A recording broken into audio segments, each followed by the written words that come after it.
이 시간 우리에게 주시는 하나님의 말씀은 여호수아 5장 1절에서 5절까지 말씀입니다. 여호수아 5장 1절에서 5절까지 말씀을 우리 함께 봉독하겠습니다. 시작. 요단 서쪽의 아모리 사람의 모든 왕들과 해변의 가나안 사람의 모든 왕들이 여호와께서 요단물을 이스라엘 자손들 앞에서 말리시고 우리를 건네게 하셨음을 듣고 마음이 녹았고 이스라엘 자손들 때문에 정신을 잃었더라. 그때 여호와께서 여호수아에게 이르시되 너는 부싯돌로 칼을 만들어 이스라엘 자손들에게 다시 할례를 행하라 하시며 여호수아가 부싯돌로 칼을 만들어 할례 산에서 이스라엘 자손들에게 할례를 행하니라.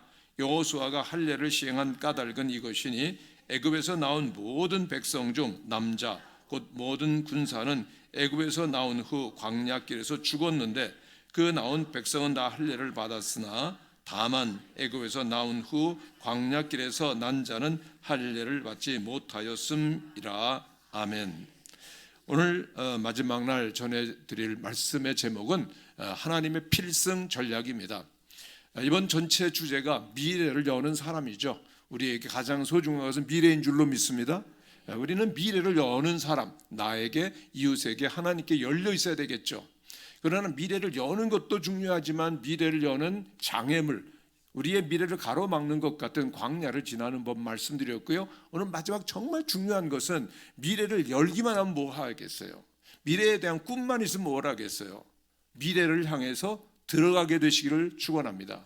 천국은 침노하는 자의 것이라고 그랬잖아요. 열려져 있는 천국을 향해서 정말 최선을 다해서 그 천국을 향해서 그 사모하는 마음으로 천국에 입성할 수 있는 우리 모든 성도님들 되시기를 바랍니다.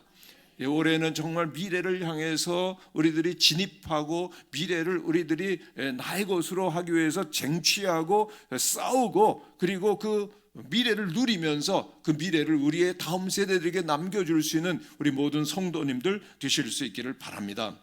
그러면은 그 미래를 정말 우리들이 나의 것으로 하기 위해서는 정말 최선의 노력과 그리고 최선의 우리들의 그 분투하는 마음이 있어야 되는 것이죠. 오늘 본문 말씀 가운데 보면 이스라엘 백성들이 40년 광야 생활을 마치고 이제 그들에게 약속되어 있는 젖과 꿀이 흐르는 땅에 드디어 들어가게 되는 겁니다. 얼마나 놀라운, 그들이 400년 동안 애굽에서 종살이하면서 고대했었던 젖과 꿀이 흐르는 땅, 그리고 40년 동안 광야 생활에서 얼마나 그곳에 들어가고 싶었겠어요. 이제 그 약속 미래가 이제 다가오는 겁니다. 그러나 이 젖과 꿀이 흐르는 가나안 땅에는 그저 들어가서 안주하기만 하면 되는 것이 아니라 이미 그곳에는 가나안 7족들이 살고 있었거든요. 키가 크고 장대하고 힘이 좋은 그 군사에 능한 가나안 7족들이 있는데 그들이 순순히 양보할 리가 없는 거거든요. 그들과 더불어 치열한 전쟁을 하는 겁니다. 미래를 건 치열한 전쟁을 해서 그 땅을 얻어야 되는 것이죠. 이제 이스라엘 백성들은 40년 동안 그들을 인도해 주었던 모세, 정말 영적인 지도자 모세는 죽고 새로운 총사령관 여호수아와 더불어서 이제 그 전쟁을 향해서 가나안 땅을 향해서 진입하고 있을 때 얼마나 그들이 열정과 그리고 비전에 불타올랐겠습니까? 하나님께서 약속하신 젖과 꿀이 흐르는 땅에 우리는 들어갈 거야. 그리고 그 땅에서 우리들은 최선을 다하여서 새로운 나라를 이루고 아름다운 미래를 우리의 후손들에게 남겨줄 거야. 그랬는데 그들이 해야 될 가장 중요한 일은 먼저 전쟁을 하는 일이었던 것입니다. 가나안 7족들과 더불어서 치열한 전쟁을 반드시 승리해야 되는 것이죠. 오늘 우리들도 미래를 향해서 하나님이 주신 축복을 향해서 나갈 때 우리에겐 치열한 영적 전투가 있는 것을 꼭 기억하시기를 바랍니다. 전쟁을 보고 한 번도 뒤로 물러가면 안 됩니다. 계속해서 전진하는 가운데 우리에게 걸어오는 영적 전쟁을 승리로 이끌어 나갈 수 있는 우리 모든 성도님들 되실 수 있기를 간절히 바랍니다. 이 전쟁을 할 때 사실 가나안 7족들은요 벌벌벌 떨고 있었어요. 왜냐하면 이스라엘 백성들이 어떻게 지금 광야를 건너서 오고 있는 걸 알았거든요. 400년 동안 종살이를 하다가 자유를 얻고 그리고 새로운 나라를 이룬 그런 민족이 세상 역사 가운데 어디 있습니까? 하나님께서 이스라엘 백성들을 400년 종살이를 마치고 그리고 자유민족이 되게 하시고 그리고 광야길을 걸어오는데 저들이 어떻게 걸어옵니까? 낮에는 구름 기둥으로, 밤에는 불기둥으로 인도해 주시는 겁니다. 아니 광야에서 한다는 것이 어려운데 하늘에서 만나를 내려주세요. 생수가 나게 해주세요. 이건 날마다 기적 속에서 점점 다가오는데 어디로 오고 있는 겁니까? 가나안을 향해서 진격해 오고 있다는 사실을 저들이 모르고 있을 리가 없는 겁니다. 이거는 완전히 세계 토픽 중에 토픽이었어요. 세상을 울리는 가장 위대한 소식이 바로 가나안 7족을 향해서 이 광야 40년 생활을 진격해 오고 있는 이스라엘 백성들, 그 가나안 족들은 마음이 둔두근 거렸어요. 야, 이 하나님의 초자연적인 능력 가운데서 이 가나안 땅을 향해서 이 오고 있는 이스라엘 백성들을 우리 어떻게 할까? 두려웠습니다, 사실은요. 그런데 그들이 한 가지 마음속에 정말 안도하고 이거는 이들이 어떻게 하지 못할 거야라고 생각하고 있었던 것이 바로 요단강입니다. 지금은 작지만 그 당시는 크고 큰 물살이 흐르는 아주 깊고 넓은 강이었는데 이 강은 못 건널 거야. 그런데 웬걸요? 하나님께서 이 요단강물을 위로부터 딱 막아 세우신 겁니다. 그리고 육지와 같이 건네게 하셨다는 소식을 들었을 때 가나안 족속들은 정말 기가 막혔습니다. 와, 이들은 정말 하나님이 함께 하시는 백성들이네. 초자연적인 하나님의 능력으로 오는 하나님의 백성들을 우리는 싸워서 이길 수가 없다. 그래서 이들이 마음이 다 녹아버립니다. 정신을 잃어버립니다. 사람이 정신을 잃어버리면은요, 뭐 어떤 행동도 할 수가 없잖아요. 전쟁은커녕 정신을 잃어버리고 우리는 이제 다 망했다 주저앉아가지고 이제는 완전히 싸울 의지를 다 잃어버렸던 겁니다. 이 소식이 정보원들을 통해서 애국 군사들에게 전달되었을 때 젊은 군사들은 여호수아 장군에게 나와서 말씀드렸을 겁니다. 장군님, 총사령관님, 명령만 하시면 우리가 전쟁을 해서 가나안 땅을 얻겠습니다.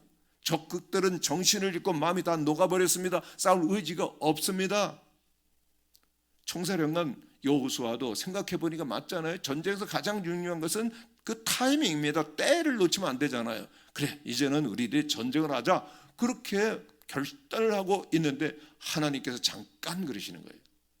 하나님께서는 우리가 가지고 있는 생각과 우리의 뜻과는 다를 때가 얼마나 많은지 모릅니다. 얼마나 그 뜻이 높고 큰지요.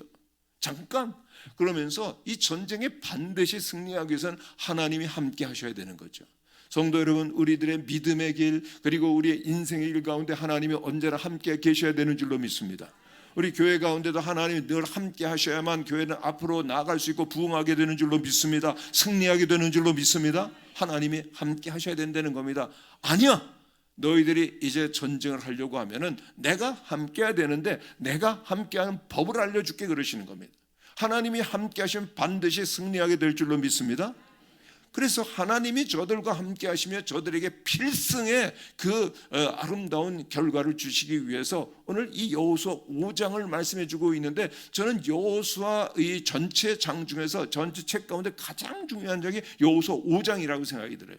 이 5장만 우리 잘 해석하고 그리고서 나의 것으로 만든다면은 이 이스라엘 백성들이 필승의 그런 싸움을 싸웠던 것처럼 우리들도 모든 싸움에 승리하는 한 해가 되고 우리의 인생길이 되고 교회가 될 줄로 믿습니다.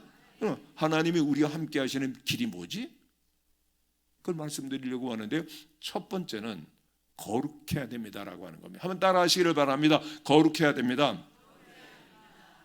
하나님께서는 이스라엘 백성들에게 내가 너희와 함께 하기를 원한다. 그래서 너희들이 승리를 주기를 원한다. 그런데 한 가지 조건이 있는데 너희는 거룩하라 말씀하십니다. 그러면서 저들에게 하나님께서는 할례를 행하라고 말씀하시는데, 이 할례라고 하는 것은 우리가 거룩한 하나님의 백성입니다라고 하는 것을 그들의 몸에 새기는 것입니다. 왜요? 하나님께는 거룩하시기 때문입니다. 이 레위기 전체의 주제를 보면은요, 레위기 예배의 책이지만은 그 전체의 주제는 이겁니다. 내가 거룩하니 너희도 거룩하라는 겁니다. 한번 따라하시기를 바랍니다. 내가 거룩하니 너희도 거룩하라. 하나님께서 우리와 함께 하시고 우리의 비전을 주시고 미래를 향해서 나아가기를 원하시는데, 한 가지 첫 번째 조건이 뭔가? 내가 거룩하지 않니? 내가 너희와 함께 하기 위해서 너희도 거룩해야 된다라고 하는 것입니다. 그리고 이스라엘 백성들의 할례를 행하라고 말씀하시는데, 이 할례라고 하는 것이 굉장히 격렬한 아주 극심한 통증이 아주 동반되는 그러한 예식입니다. 제가 제주도에 있을 때 아들만 둘 낳지 않았겠어요? 그래서 우리 둘은 제주산입니다. 제주에서 두 아들 낳았거든요. 근데 이 아이들이 이제 한 유치원쯤 됐을 때 우리 두 아들을 사랑한 제주도에서 가장 수술을 잘하시는 안수 집사님이 계셨는데 이분이 우리 아들들 할례를 해 주시겠다고 그러시더라고요. 이게 해야 됩니까? 말아야 됩니까? 얼마나 좋은 거예요. 그래서 해 주세요 그랬어요. 그랬더니 이 두 아들 유치원 때 할례를 받았습니다. 그런데요, 얘네들이요 너무나 아파가지고 먹고 걷지도 못하고 난리에 난리. 근데 이것을 해결한 사람이 있으니 그 이름도 위대한 엄마입니다. 엄마가 뚝딱 해결하는데 종이컵과 반창고, 종이컵을 딱 붙여주고 반창고를 딱 붙여주니까 이게 뭐 걸리적거리지도 아니하고 막 편안한 거예요. 그런데도 잠깐이라도 그냥 이렇게 뭐 그 종이컵에 닿기도 하고 그러면 마야야 그리고서는 꼼짝을 못하다가 한 일주일 정도 지나니까 그 회복이 되더라고요. 여러분, 이스라엘 백성들이 지금 가나안 칠족들이 그 전쟁에 그 능한 그 가나안 칠족들이 지켜보는 가운데에서 지금 할례를 행하라. 그런데 그 소식을 정보를 가나안 칠족들이 알고서 만약 공격을 해오면 전멸입니다. 그런데 왜 그토록 위태로운 상황 가운데서 하나님께서 이스라엘 백성들의 할례를 행하라고 말씀하십니까? 그들에게 있어서의 거룩은 그들의 생명과도 같다는 겁니다. 여러분, 오늘 우리 하나님의 백성들이 거룩함을 잃어버린다, 생명을 잃는 것과 마찬가지예요. 여러분, 거룩하지 않은 아빠, 문제가 좀 심각하죠? 요즘은 거룩하지 않은 엄마도 많이 생깁니다. 거룩하지 않은 자녀들, 거룩하지 않은 부모님들, 거룩하지 않은 교회, 무너져버리고 마는 겁니다. 하나님께서는 하나님의 사람들에게는 언제까지나 거룩을 요구하시는 줄로 믿습니다. 이스라엘 백성들을 대신해서 하나님 앞에 제사를 드리는 제사장들은 거룩한 예복을 입혔습니다. 왜? 거룩하신 하나님 앞에 나가기 때문에. 우리들은 언제나 예수 그리스도를 옷 입어야 되는 줄로 믿습니다. 십자가의 보혈로 우리는 깨끗하게 씻김을 받고 하나님의 보혈 그 예복을 입고 예수로 옷 입고 나가시는 우리 모든 성도님들 되시기를 간절히 바랍니다. 이스라엘 하나님 앞에 나가서 드리는 제사장들은 거룩한 예복을 입고요, 머리에는 띠를 떴는데 뭐라고 써 있는가 하면요, 여호와께 성결, 여호와께 거룩이라고 써 있어요. 거룩하지 않으면 하나님께 나갈 수가 없고, 하나님 우리와 함께 하시지 아니하고 하나님이 우리와 함께 하시지 아니하면은 우리는 모두 다 우리에게 주어진 전쟁을 승리할 수 없다, 파멸에 이르는 겁니다. 그렇기 때문에 얼마나 중요한 것을 하나님께 말씀하시면 내가 거룩하니 너희도 거룩하라고 주님은 말씀하시는 거죠. 저는 오래전에 그 LA에 있는 베델 한인교회에서 부흥회를 인도했던 적이 있습니다.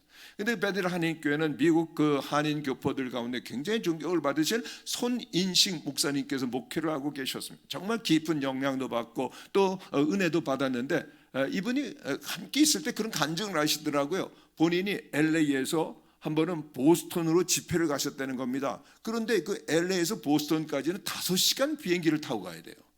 그렇게 먼 그런 비행을 하고서 보스턴에 가서 여러 집회를 인도하고 돌아오는데 얼마나 피곤하셨는지 모릅니다. 비행기를 타고서는 앉아가지고 피곤하니까 주무셨어요. 그리고 깨나셔가지고 늘 하시던 대로 성경 보시고 그리고서 오로 찬송하시고 기도하시고 묵상하시는 가운데 5시간이 훅 지나가 버린 거예요. 그리고 이제 LA 공항에 딱 도착하셨어요. 그래가지고 이제 난 내려야지. 그런데 옆에 있는 분이 갑자기 물어보더라는 거예요. 손인식 목사님 맞으시죠? 저를 아는 거예요. 그래서 대화가 시작이 된 거죠. 그런데 이상한 것은 저를 안다고 말하고 내가 손인식 목사라고 또 아는 걸 말하는데 5시간 옆에 있으면서 아무 소리도 안 한 것은 이상하잖아요. 이상하잖아요. 그래가지고 아니 저를 아신다고 하면서 어떻게 5시간 동안이나 아무런 말씀도 걸지 아니하시고 왜 이제 말씀을 거시나이까? 그렇게 물어보지 않았겠어요? 그랬더니 그분이 옆에서 이런 얘기를 하는 겁니다. 손인식 목사님 옆에 오신 우리 한인 그 재미 교포들이 가장 존경하는 우리 목사님 내가 만났는데 너무 반갑다. 그냥 마음속에 딱 호기심이 들더라는 거예요. 목사님은 혼자 계실 때 어떻게 지내실까?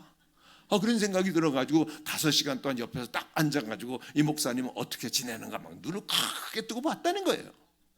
그런데 여러분, 비행기를 타면 앞좌석에 조그만 이 주머니가 있고요, 거긴 잡지들이 있어요. 근데 그 잡지를 펴면은 약간 야한 데도 있을까요, 없을까요? 꼭 물어봐야 됩니까?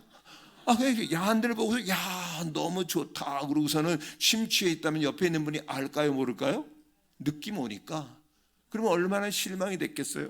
또 그 비행기를 타면 영화 꼭 틀어줍니다. 근데 영화를 보다가 뭐 영화 재밌지만은 거기에는 한 장면도 있는데 그건 너무 좋아해요. 그리고선 그걸 즐겼다면 옆에 있는 분이 이 손희정 목사님 대단한 영적인 지도자라고 그러는데 너무 실망했다. 상처와 그리고 또한 실망을 줄 것을 생각하니까 마치 그때 그 순간에 그 등줄기에서 땀이 쭉 흐르는 것 같더라는 거예요. 그러면서 그때 목사님, 저 그때 목회 철학 하나가 생겼어요. 저는 이제는요, 제가 어디를 가든지 하나님 사람들이 보든 안 보든 사람들이 옆에 있든 안 보든 하나님은 언제나 나를 바라보신다는 그런 하나님의 임재 의식 속에서 나는 거룩하게 살기로 다짐했습니다. 아멘. 그래서 그렇게 험난한 영적인 생활을 잘 그렇게 견디시고 영적으로 승리하셨다는 겁니다.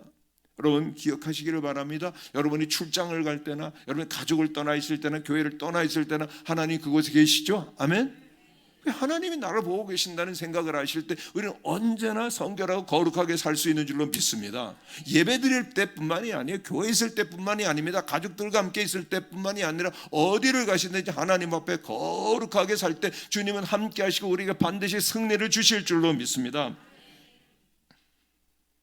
저는 96년도, 97년도, 98년도 호주에 코스타라고 하는 집회가 처음 생겼을 때부터 코스타 집회를 섬겼는데, 코스타 집회는 해외 나가 있는 여러 유학생들 있잖아요. 유학생들이 외롭고 힘든데 신앙생활을 유지할 수 있도록 유학생들을 위한, 청년들을 위한 부흥회나 마찬가지예요.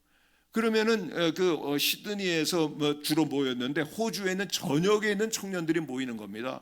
열심히 기도하고 은혜 받고 또 1년 동안 승리의 삶을 살고 하는 그런 집회를 96년도, 97년도, 98년도 그렇게 섬겼는데, 98년도 제가 그 호주 코스타에 갔다가 이제 한국으로 돌아오는데 시드니에서 1시간 정도 이렇게 떨어져 있는 곳에 비행장이 있어요. 비행장이 아침에서 이제 떠나는데, 아침에 갔더니 키가 크고 잘생긴 청년 3명이 딱 저를 배웅 나왔다는 거예요. 얼마나 반가워요. 청년들이 나왔으니까 반갑게 이야기하고. 그러는데 한 청년이 간증을 시작하더라고요. 서서요. 목사님, 저는요 한국에서 유학으로 온 의대생입니다. 어디 키도 크고 잘생겼어요. 그런데 저희 가정은요 얼마나 믿음이 좋고 경건한 가정이었는지 모릅니다. 그런데 외국에 나오니까는요 외롭고 힘들었어요. 얼마나 정말 적적하고 힘든 시간들이 많았는지 모릅니다. 그런데 옆에 있는 자매들이요 저를 너무 좋아하고요 가까이 하더라고요. 유혹을 하고 시험도 하는데 때로는 육탄 공격도 했어요. 그런데 제가요 정말 그리스도인으로서 넘어가서는 안 될 그런 선을 여러 번 넘었답니다. 그런데 목사님 오셔가지고 97년도에 말씀하시기를 우리 그리스도인은 성결해야 된다. 아멘. 마음에 깊이 정말 찔림을 받아서 그때 제가 결단을 했죠. 제가요 하나님 앞에 거룩하게 살리라, 나는 성결하게 살리라, 그렇게 정말 굳게 결심을 했는데요, 목사님 저 지난 1년 동안 승리했어요. 근데 눈에서 눈물이 거렁거리는 거예요. 제가 눈물을 볼 때 마음이 얼마나 뜨거워지던지요. 그래 아무도 안 보고 가족도 없고 외롭고 힘들지만은 나는 하나님 앞에서 거룩하게 살리라고 결단하는 이런 젊은이들이 있다면 우리 하나님의 교회는 밝아지리라. 할렐루야. 우리는 승리할 수 있으리라. 이런 젊은이들 때문에 하나님께서 하나님의 군사로 삼으시고 우리 교회를 영광스럽게 하리라. 할렐루야. 얼마나 뜨거웠는지 모릅니다. 그 청년을 잊을 길이 없어요. 그런데 시간이 빨리 지나가지고 17년이 지난 2015년도에 다시금 호주 코스타의 젊은이들을 섬기게 됐어요. 그래서 그때는요 마지막 날 저녁 때 제가 그 집회 때 설교를 하게 됐습니다. 설교를 하는데 그 청년 생각났겠죠? 그래요 안 그래요? 그 청년 간증을 했더니 그 청년들이 정말 은혜 받고 우리들도 거룩하게 살겠습니다. 그리고 우리 결단하고 기도하고 뜨겁게 그 은혜롭게 마지막 저녁 집회를 마쳤습니다. 근데 호주 코스타는 어떻게 마쳤는가 하면 아침이 되면 이제 호주 각지로 가야 되잖아요. 그래서 짐 싸고 그리고 다 모여가지고는 찬송 부르고 그 다음에 받은 바 은혜를 나누고 그 다음에는 성찬식하고 그 다음에 호주 전역으로 쫙 흐트러지는 겁니다. 그런데 그 간증 시간에 한 청년이 나와서 간증을 하더라고요. 저는요 한국에서 온 유학생 전도사입니다. 전도사님이 유학을 오신 거예요. 그래서 신학도 공부하면서 교회 청년들을 섬기신다는 겁니다. 그런데 제가 부끄럽지만 간증할 것이 있는데 저는 야동 중독자입니다 그러는 거예요. 여러분 야동하세요? 모르시는 분들을 위해서 설명에 풀어드리면은 야한 동영상. 그래도 잘 모르신다면 영어로 해드릴게 포르노. 또 모르신다 그러면 음란 뭐 그런 게 있어요. 그런데 아니 전도사님이 이런 야동 중독자인데요. 초등학교 때부터 자기는 야동 중독자라는 겁니다. 근데 어느 날은 그 야동을 보는데 눈물이 줄줄 나더래요. 좋아서 나는 눈물이 아니라 내가 앞으로 하나님의 교회를 섬길, 그 하나님의 백성들을 섬길 내가 성직자의 길을 걷는다고 하면서 이런 야동 하나 못 끊을까? 아니 눈물이 줄줄 나면 끊으면 되잖아요. 그렇죠? 그래요 안 그래요? 그런데도 못 끊고 계속해서 붙들리는 것이 중독이거든요. 파멸의 길로 가는 줄 알면서도, 이게 망하는 길인 줄도 알면서, 하나님 원치 않으시는 줄 알면서도 끌려가고 있는 것이 이런 중독입니다. 그런데 어제 말씀을 듣고 그 의대는 간증을 듣는데 저 마음 뜨거워졌어요. 저요 마음 결단했습니다. 저는 야동 끊었습니다. 그런데 제가 왜 이런 부끄러운 간증을 드리는가 하면요, 저는 저를 너무 잘 알거든요. 저 많이 넘어졌어요. 많이 결단하고 많이 무너졌기 때문에, 저는 저를 알기 때문에 여러분들에게 이 말씀을 드리는 것은, 그때 그 전도사님 기억나시면은 내가 지금 시험 받고 위태로운 위기 가운데 있다는 걸 기억하고 저를 위해서 중보기도 해주세요 라고 부탁드리기 위해서 제가 간증하는 겁니다. 그럴 때 거기에 있는 많은 청년들이 다 똑같은 상황 아니에요? 세상은 얼마나 어둡고 얼마나 악하고 얼마나 유혹이 많고 시험이 많습니까? 그런 가운데서 우리 거룩하게 순결하게 산다는 것은요, 보통 어려운 일이 아닙니다. 주님이 함께 계시지 아니하면은 우리는 승리할 수 없는 줄로 믿습니다. 그래서 모든 청년들이 그 자리에서 다 뜨겁게 눈물을 흘리면서 하나님 우리 거룩하게 살게 해주세요, 거룩하게 살게 해주세요 라고 결단하면서 마쳤던 그 순간을 저는 잊을 길이 없습니다. 여러분, 청년들만 유혹받습니까? 요즘에는요 어린이들도 핸드폰이 있으니까는요, 또 노인 어른들은 괜찮으십니까? 우리도 주의하지 않으면은 세상의 유혹과 시험에 다 넘어갈 수밖에 없는 이런 어둠의 시대를 통과했기 때문에 우리는 늘 거룩하리라, 늘 성결하리라 결단하실 수 있는 성도들 되시기를 축원합니다. 여러분, 아무리 교회를 다니고 직분 있고 사명을 감당하고 그리고 사역을 한다 할지라도 거룩이 없으면 가짜입니다. 생명이 있을까요 없을까요? 거룩이 없어요. 우리 주님은 거룩하신 줄로 믿습니다. 거룩하신 주님이 우리 가운데 있으면 거룩한 생활을 자연히 할 수밖에 없는데, 거룩한 주님이 우리 가운데 계시지 아니하면 우리는 넘어지는 거예요. 흔들리는 겁니다. 오스왈드 챔버스라고 하는 영성가가 이런 말을 했습니다. 하나님과 죄 둘 중에 하나는 반드시 죽는다. 만일 죄가 나를 다스리게 되면 내 안에 있는 하나님의 생명이 죽는 것이고, 하나님이 나를 다스리시면 내 안에 있는 죄가 죽는다. 아멘이십니까? 하나님이 우리 가운데 충만히 임재하게 되시기를 축원합니다. 그래서 우리는 기도해야 되고 늘 하나님 앞에 나와야 되는 겁니다. 뜨겁게 기도하는 가운데 성령의 능력으로 충만해서 세상을 이기실 수 있는 성도들 다 되시기를 축원합니다.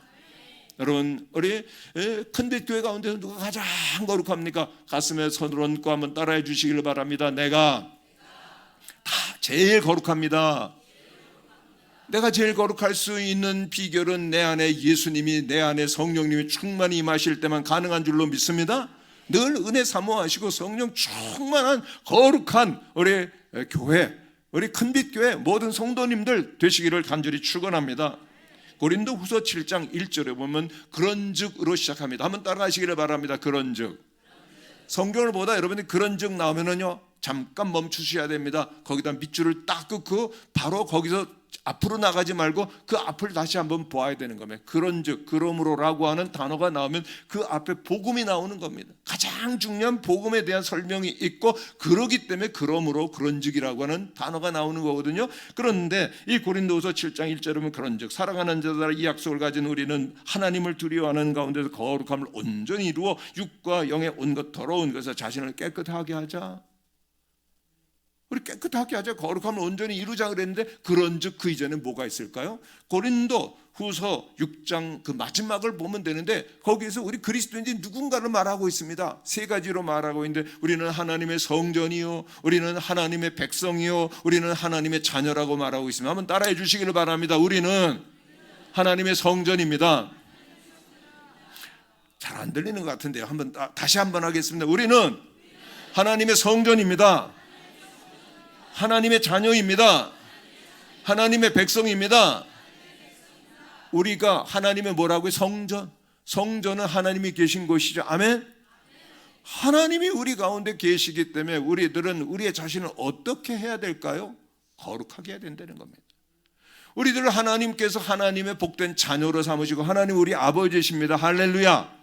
그렇기 때문에 우리들은 어때야 됩니까? 세상과 구별되고 깨끗해야 된다라고 하는 겁니다. 그리고 하나님께서 우리들을 하나님의 자녀로 삼아주셨잖아요. 그렇기 때문에 우리들은 하나님의 아버지를 받아서 아버지 이름이 거룩하게 하실 수, 아버지 이름이 부끄럽지 아니하도록 하나님의 성전으로, 하나님의 백성으로, 하나님의 자녀로 살아야 되는 줄로 믿습니다. 그렇기 때문에 우리들은 하나님을 늘 두려워하면서, 우리를 사랑하시지만 우리는 하나님으로 혹시라도 멀어지고 하나님을 놓치게 될까 늘 두려워하면서 깨어있는 성도들 되시기를 간절히 축원합니다. 세상이 아무리 유혹하고 시험한다 할지라도 나는 깨어있겠습니다. 나는 거룩하겠습니다. 준비된 우리 모든 성도님들 되시기를 간절히 바랍니다.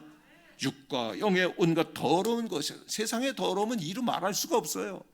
그러나 우리 큰백교회 성도들은, 우리 청소년들, 청년들, 모든 성도들은 깨어서 거룩해지기는 귀한 은혜가 있게 되시기를 간절히 축원합니다. 그럴 때 주님 우리와 함께 계시고 승리하게 되는 것이죠. 두 번째로, 우리들이 정말 하나님과 우리 함께 하시고 우리가 승리하는 미래를 정말 쟁취하는 하나님의 사람 되기를 원한다면 우리는 예배해야 합니다라고 하는 것입니다. 한번 따라 하시기를 바랍니다. 예배해야 됩니다. 오늘 우리 말씀은 창세기 여호수아 5장 1절에서부터 마지막 절까지 다 이제 한 전체를 보고 있는데 10절에서 12절에 보면 이제 내일이면 전쟁을 해야 됩니다. 애굽에 이제 가나안 땅으로 들어가야 됩니다. 여리고성으로 진입해야 됩니다. 그런데요, 하나님께서 이제 전쟁을 위해서 전략과 전술과 모든 군량미와 그리고 무기와 군사들을 점검해라 그러지 않으셨어요. 너희들은 유월절을 행하라. 한번 따라 하시기를 바랍니다. 유월절이 뭡니까? 이스라엘 백성이 400년 동안 애굽에서 종살이 하다가 하나님께서 저들의 애굽 제국을 완전히 10가지 재앙으로 다 심판하시고 그리고 구원하시는데 마지막 재앙이 뭔가 하면요, 애굽의 첫째 번 난 건 다 죽이시는 겁니다. 죽음의 천사가 다 지나가면서 다 첫 번째 나가는 완전히 멸하는 거죠. 그런데 이스라엘 백성들의 그 집에는 그 집의 좌우 문설주와 그리고 문인방에는 그 양의 피를 바르는 겁니다.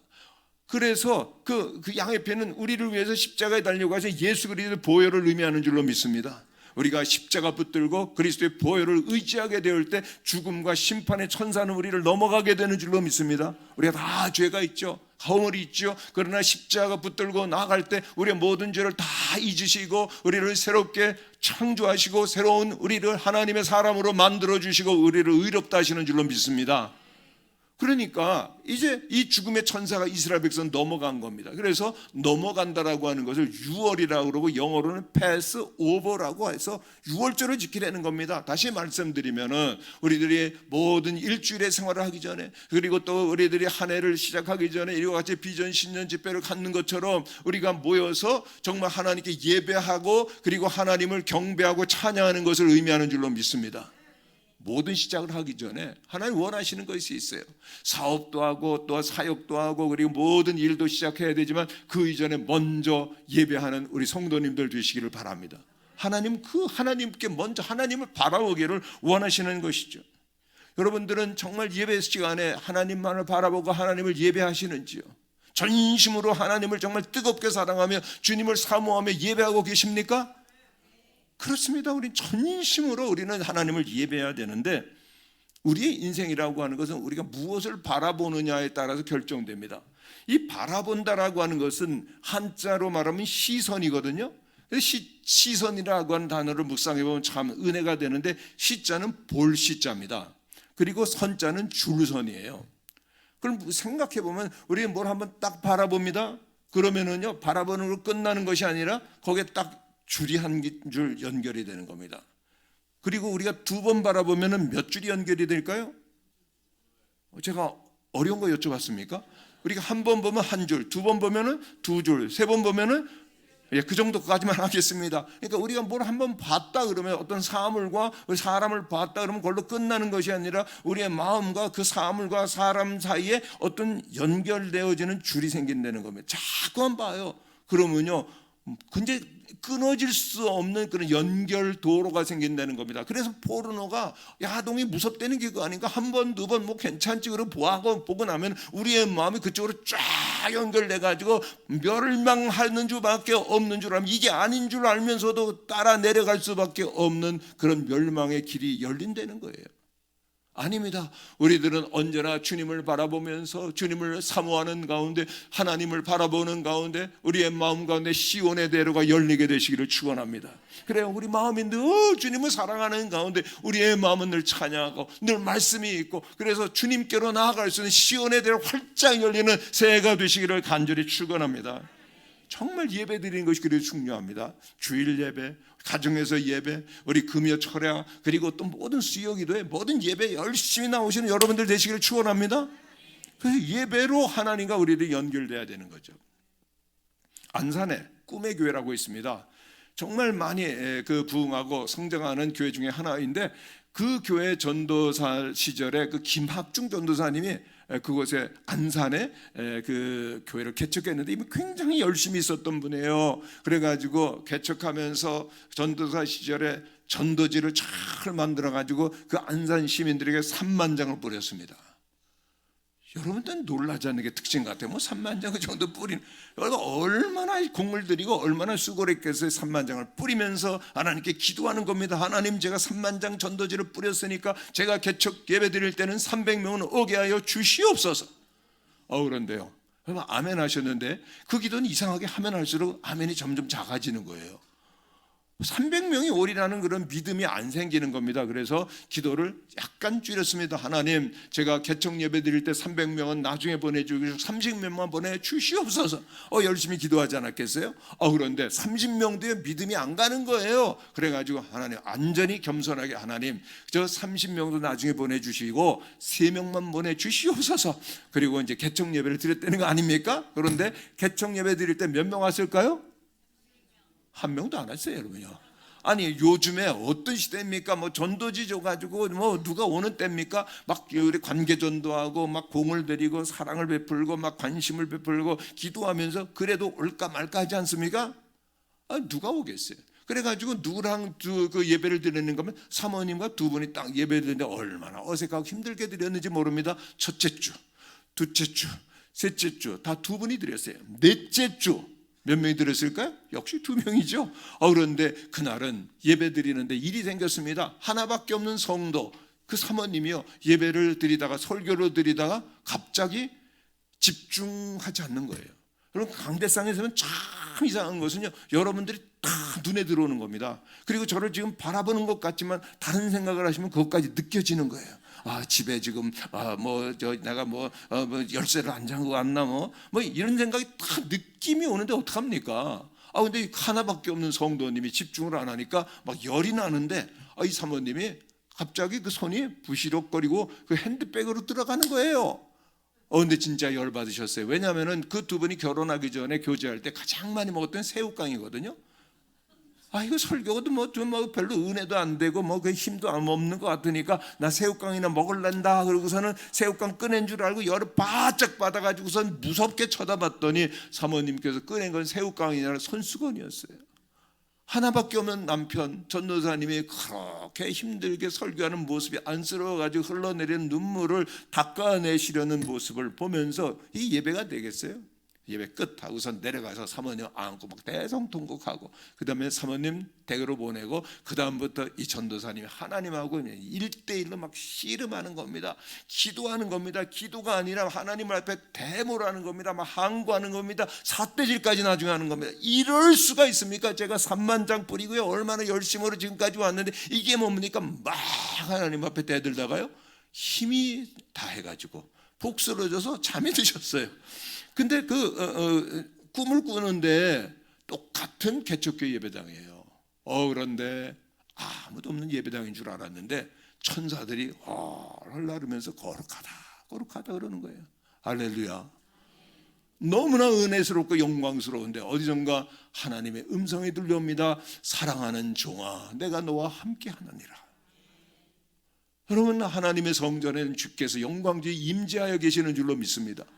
그걸 깨닫고 나니까 얼마나 감격스럽던지요. 그 다음 주가 됐습니다. 그래서 예배를 드리는데 몇 명이 들었을까요? 또 2명이 드려야죠. 그런데 이때 이 전도사님이 이상하게 변한 것은요, 설교하기 위해서 딱 올라오시더니 이쪽 끝부터 쫙 저쪽 끝까지 보더니 할렐루야 그러시는 거예요. 사모님이 있다가 드디어 미쳤네, 돌았네. 그리고 여보 이거 몇 개? 아니야 괜찮아. 그러면서 설교를 하는데 얼마나 열정적으로 대단하게 설교를 하시는지 몰라요. 왜요? 사모님 한 분밖에 없는 것이 아니라 그 예배는 천군 천사들이 함께하며 하나님이 받으시는 줄로 믿습니다. 그러니까 은혜롭게 영광주에 막 힘있게 설교를 하는데 기적이 일어났습니다. 그 개척교회 대문 문이 있는데 그 문이 삐끗이 열리더니 사람이 들어오는 게 머리가 들어오는 거예요. 여러분 개척교회 갈 때 다른 교회 갈 때 쑥 들어가면 안 되죠. 분위기부터 파악해야죠. 그래가지고 머리가 들어오는데 뭐 아무도 없으니까 나가려고 그러는데 그 장면이 슬로우 비디오처럼 보이는 겁니다. 그래서 나가려고 하는 머리를 가리켜서 주께서 원하신다 그랬어요.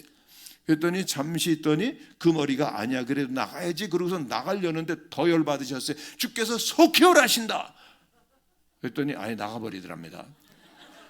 그래가지고 뭐 될 대로 되라. 그러고서 열심히 하나님 예배 받으시니까 열심히 설교를 하는데 나갔던 머리를 극적극적거리면서 들어오는데 하나만 들어오는 것이 아니라 1+1. 그 부인과 함께 들어오는 겁니다. 그래가지고 그 개척 예배 들어와가지고 잘 예배를 그 다음에 드리면 얼마나 좋겠어요? 목사님하고 그 설교장은 눈이 안 마주치려고 그냥 기둥 뒤에 숨어가지고 눈길을 피하시는 겁니다. 여러분 교회 오셔가지고 우리 목사님하고 눈이 맞으시면은 조금 복잡한 일이 많이 생기죠. 집사님 좀 요즘에 기도 좀 더 많이 하시죠. 집사님 좀 봉사 좀 하시죠. 좀 뭐 훈련 좀 받으시죠. 뭐 그러죠. 그래요 안 그래요? 그래서 눈을 안 맞추지는 겁니다. 그래가지고 얼마나 낙심이 돼요. 그래도 내가 열심히 내가 말씀을 전해야지. 열심히 전하시는데, 그리고 이제 설교 끝나고 헌금 시간이 됐는데 쪽지가 올라온 거예요. 그리고 쪽지에 뭐라고 써 있는가 하면 등록을 원합니다.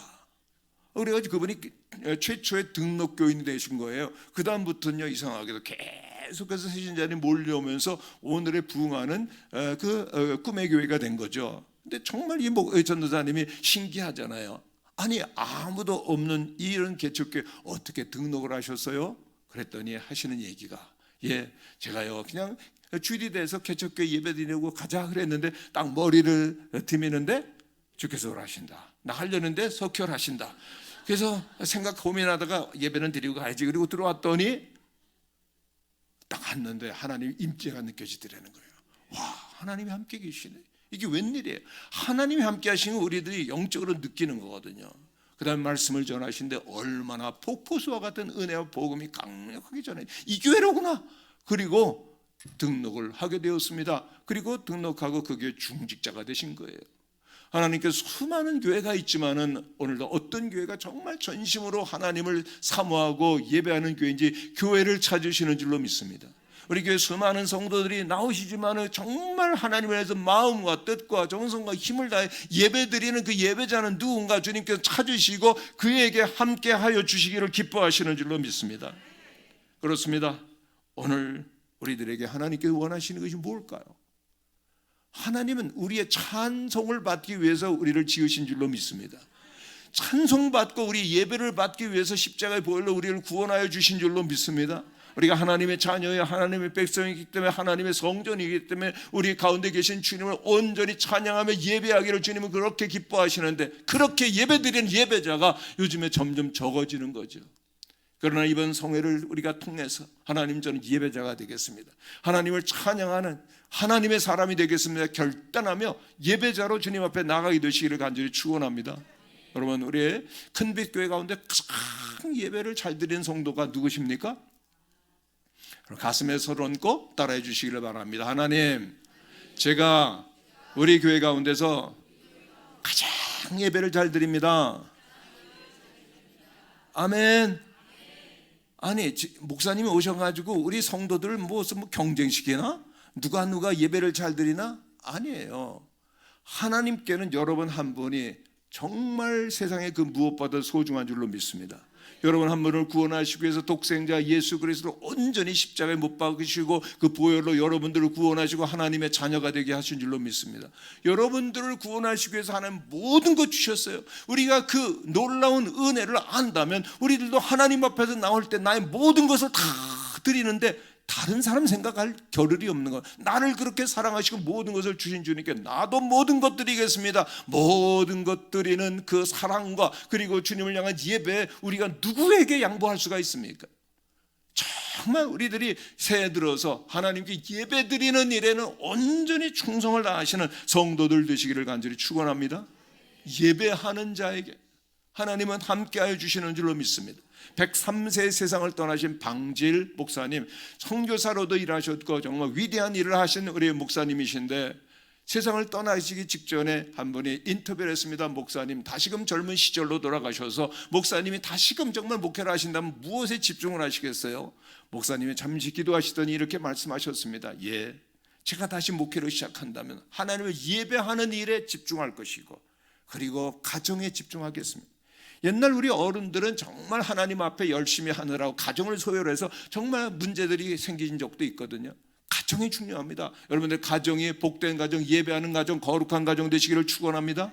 그리고 또한 우리들 온전히 하나님께 예배하는 우리 모든 성도님들과 가족들 되시기를 축원합니다. 그리고 우리 온 교회가 정말 그 어떤 교회보다도 정말 하나님을 향한 예배드리는 일에는 뒤지지 아니하는 거룩한 예배하는 교회가 될 수 있기를 축원합니다. 성도 여러분, 여러분들이 지금 꿈꾸고 있는 게 뭐예요? 아무리 여러분이 세상의 모든 것들을 다 이룬다 할지라도 우리들이 마지막에 천국 가야 되는데, 아멘, 천국 가실 거죠? 천국 가야 되는데 사랑하는 나의 가족들, 나의 남편, 나의 아내, 우리의 자녀들은 천국에 못 간다라고 하면 그게 무엇이 의미가 있겠어요? 오늘 우리에게 주시는 시간 동안 우리는 정성을 다하여서 하나님 앞에 예배드리는 일 언제나 최고로 아시고 최선을 다해서 예배드리는 자가 될 때 하나님께서는 우리와 함께 계시고 우리에게 반드시 승리를 주고 위대한 미래를 허락하여 주실 줄로 믿습니다. 한 가지 더 말씀드리면 13절로 15절에 있는 말씀을 보면은 주님께서 한 가지 중요한 말씀하신데 순종해야 합니다라고 하는 겁니다. 한번 따라 하시기를 바랍니다. 순종해야 합니다. 이제 이스라엘 백성들은 여호수아 총사령관과 함께 이제 내일이면 전쟁을 시작해야 됩니다. 전쟁을 시작해야 되는데 이 총사령관 최고 지도자에게는 고민이 있습니다. 왜요? 전쟁에 승리할 수 있을까? 물론 하나님이 함께 하시 승리할 수 있겠지라고 하는 믿음을 가지지만은 이제 전쟁 해봐야 되는 건 아닙니까? 전쟁에 승리할 수 있을까? 젊은 군사들 가운데 다치거나 죽는 일은 없을까? 뭐 얼마나 그 고민이 많고 마음이 안타까운지 모릅니다. 최고 지도자의 그러한 마음의 영적인 부담감이죠. 우리 목사님 위해서 많이 기도해 드려야 될 것은 늘 교회를 생각하면 그런 부담이 있거든요. 함께 여러분들이 기도해 주시기를 바랍니다. 함께 짐을 지고 나가게 되시기를 바랍니다.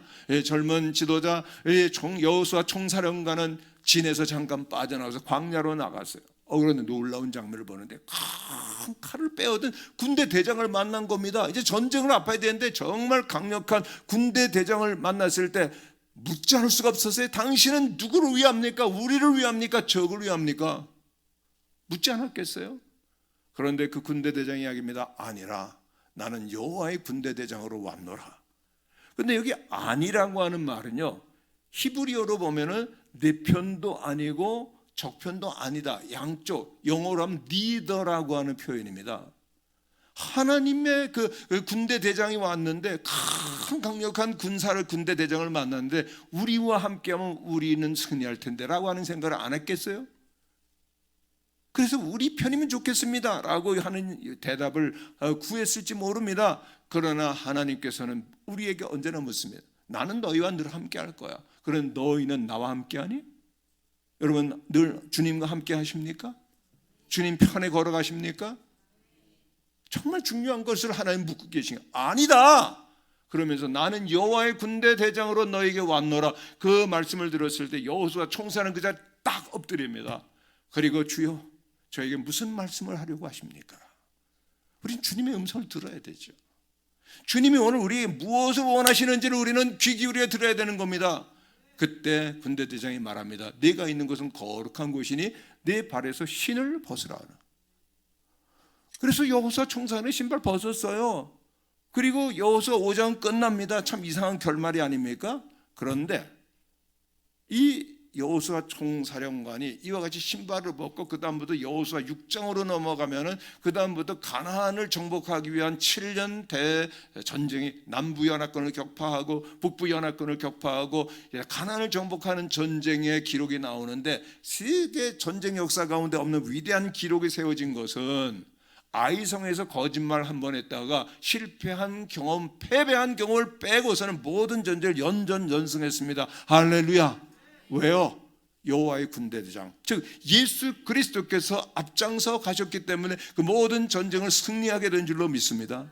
여러분들이 새해를 맞이해서 우리의 대장 예수 그리스도를 앞에 모시고 나갈 때 여러분들의 모든 인생과 여러분들의 가정과 여러분들의 모든 하는 일과 여러분들의 교회는 반드시 승리하게 될 줄을 믿으시기를 바랍니다. 그러면은 여기서 신발을 벗는다는 무슨 의미죠? 우리들은 정말 신발을 왜 벗어? 그런 생각을 할 수가 있지만 이스라엘 백성들은 너무나 자명했습니다. 왜냐하면 저들은 400년 동안 노예 생활 애굽에서 할 때 신발을 못 신었어요. 여러분, 자유인들은 신발을 신고 내가 가고 싶은 대로 가고 내가 원하는 대로 저 마음대로 할 수 있잖아요. 이 신발을 신는다는 것은 자유인의 의지, 그리고 또 자유인의 그러한 정체성을 말해주는 겁니다. 신발을 못 신다는 것, 주인에게 예속돼 가지고 노동하고 그리고 주님의 그 주인의 소유물로 산다는 거예요.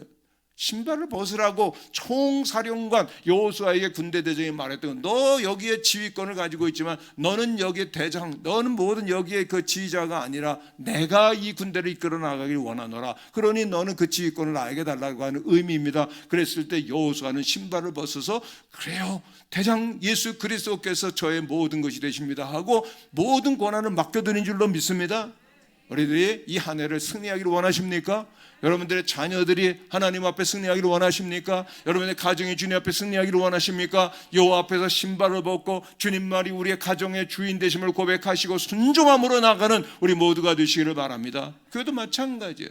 교회의 머리는 누구시라고 그랬죠? 예수 그리스도십니다. 예수 그리스도께 우리의 모든 권한을 다 드리고 순종하게 되어질 때 주님께 모든 것을 우리에게 다 주시고, 주님께서 이 땅에 오셔서 정말 모든 몸과 피를 다 흘리시고 우리를 구원하여 사셨죠. 아멘. 그러니까 우리는 모든 걸 다 드리는 겁니다. 모든 것 다 드려 순종하게 될 때 주님은 함께 하시고 승리하게 될 줄로 믿습니다. 우리의 시간도 우리의 인생도 삶도 우리의 재물 다 주님께 드리는 겁니다. 아멘. 아멘이 근데 쉽지는 않아요, 여러분요.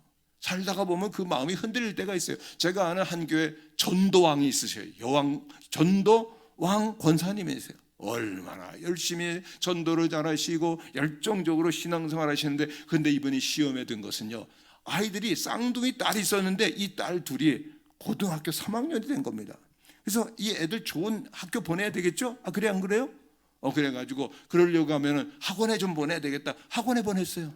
그랬더니 학원비가 보통이 아니에요. 어마어마하게 돈이 지출되는데, 이대로 살다가는 안 되겠다. 어느 정도 재정적인 그런 그 경제적인 규모는 됐지만 이 휘청거리니까 이게 안 되겠다. 그래가지고 딱 계산해 보니까 11조를 안 하면 될 것 같아요. 그래가지고 11조를 안 하고 그 1년을 잘 지냈습니다.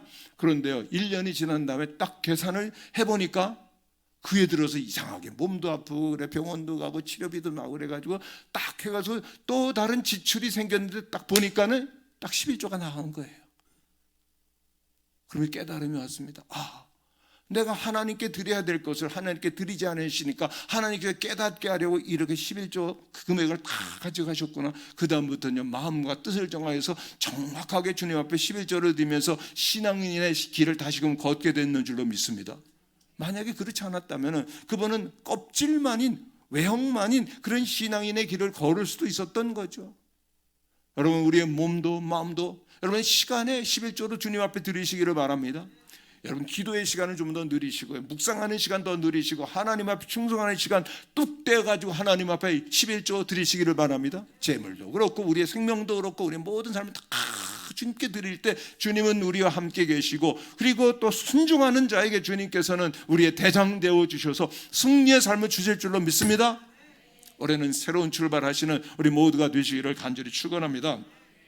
저희 집 가문 기억하세요? 저희 집 가훈 벌써 잊어버리셨어요? 저희 집 가훈 천국 가는데 지장 없으면 뭐든지 해라. 얼마나 행복한 가정인지 모릅니다. 저희 아내 또 얼마나 잘 웃고 이쁜지 몰라요. 그렇죠? 너무너무 이쁩니다. 감동을 안 받으시네요. 너무 이쁘고요, 행복하고요. 저희 집에 가면 늘 웃음이 떠나지 않고 행복한 가정인데, 어느 날 집에 갔는데 아내가 얼굴이 흑빛이에요. 제가 너무 놀라요. 여보 왜 그래? 무슨 일 있어? 그랬더니요, 아내가 얼굴이 어두워져가지고 근심이 걱정이 가득해가지고, 여보 나 오늘 낮에 병원에 갔는데 말기암이래. 얼마 못 샀는데 큰 병원 가보라 그랬어. 그 다음부터는요, 아내가 울기를 시작하는 거예요. 전 아내가 그렇게 우는 거 못 봤어요. 먹는 거 그렇게 좋아했는데 먹는 것도 못 해가지고선 잠시 동안에 5kg가 쫙 빠지더라고요. 그리고 눈물을 흘리는 거예요. 저도요, 눈물이 나더라고요. 아니 이제 정말 고생을 안 하고 잘해줄 때가 됐는데 왜 세상을 떠나려는 거야? 눈물이 막 나더라고요. 우리 아들들, 둘째 아들 뭐 하는 아들이죠? 드럼 치는 아들, 100kg 넘는 우리 아들 기억나세요? 목사 된 우리 아들, 청소년 지도자. 그런데 그 아들이 좀 특별한 데가 있는데, 이 아들이 하루를 정말 펑펑펑펑 침대에 누워서 울더라고요. 엄마 울더라고요. 그러면서 딱 한대를 울더니 딱 마음이 정리된 거예요. 그 다음날 오더니, 엄마 울지 마. 좋은 데 가면서 왜 울어? 그러면 좋은 데 가면 어디 가죠? 천국. 할렐루야. 천국 가면서 왜 울어? 그리고 아빠는 절대로 걱정하지 마. 절대로 재혼시키지 않을 테니까 걱정하지 말고 가. 그러는 거예요. 얼마나 엄마를 생각 많이 하는지요. 그 다음에 이제 우리 큰아들은요, 엄마를 닮아가지고 감성이 얼마나 여리고 그런지 몰라요. 그때 이 아들이 목회자가 되려고 이제 신학교 다니면서 이렇게 그 목사 고시 준비를 그때 할 때입니다. 근데 엄마가 그렇게 암으로 세상을 떠난다니까는 막 너무너무 우는 거예요. 그리고 하나님, 좀 믿음이 그렇게 강하지 못해요. 저 엄마 데려가면은 어떻게 제가 목회자의 길을 걷는다고, 엄마를 데려가려고 하시면 안 됩니다. 그럼 마음이 무너져가지고 추스리지를 못하는 거예요. 그런데 어느 날 그 이제 신학교에 가서 그 시험 준비를 하는데 점심시간에 촛불 예배가 꼭 있거든요. 예배 시간에 갔는데 그러면 설교 들었는데 잘 안 들어오고요. 맞아, 찬송을 부르는데 찬송이 461장 찬송을 부르는데 은혜가 되었습니다. 십자가를 질 수 있나 주가 물어보실 때 죽기까지 따르오리 성도 대답하리라. 그 다음에 뭐죠? 우리의 심령 주의 것이니 주님의 형상 만드소서.